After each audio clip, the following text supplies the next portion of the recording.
Hey there guys, it's Alvaro from XSPfitness. Today we're going to be looking at the basics of flexibility. So what is flexibility? So that's the possible range of movement at a joint or a group of joints. So basically that means the further you can stretch a muscle. And obviously the better flexibility have greater range of movement, and the worse obviously have less. So why stretch? So it prevents injury, and that comes into that links in with increased range of movement.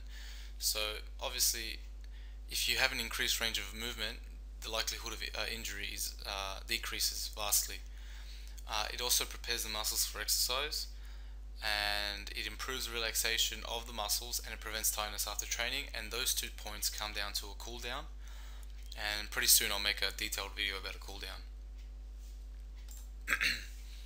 So factors affecting flexibility. So exercise. Usually the more active people are more flexible, and that's because they exercise more. Age, as you age increases, the elasticity in the muscles decreases. So it's pretty important that they stretch through the rest of your for the rest of your lives, so you can maintain that elasticity in the muscles. Heat. The warmer the muscle, the greater the elasticity, and that it just improves the range of movement. The gender, females have more flexibility than males, and also muscle and fat. So that may cause a hindrance to achieve greater range of movement because they get in the way of that stretch.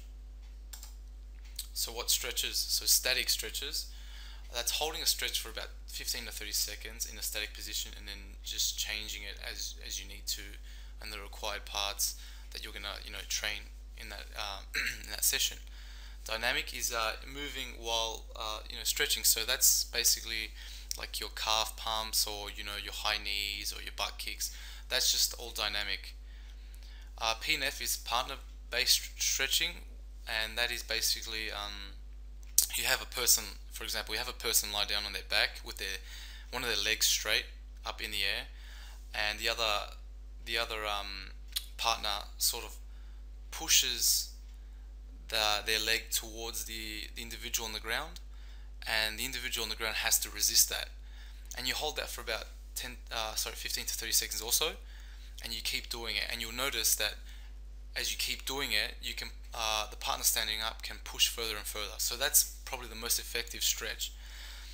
And there's ballistic, which is bouncing, and there's studies that show that bouncing increases the risk. Try to avoid ballistic. But static and dynamic, they come in your warm up and cool down, and I talk about that in the warm up video, and will also talk about it in the cool down video I'm going to make soon. So frequency and duration, time. So that's part of the fit formula. So before and after every session, you should always do some stretching. So for warm up, try to do more dynamic, and for cool down, try to do more static. PNF can be in both. Doesn't really matter. PNF is the most effective, and obviously you should hold it for about 15 to 30 seconds or more if you want. And it also enhances recovery, and you can do it in your rest days. So there's no rest required. It's not like you need a rest day from stretching. Stretching can be done every day if you want to, and the more you do it, the more flexible you become. So that's what's good about it.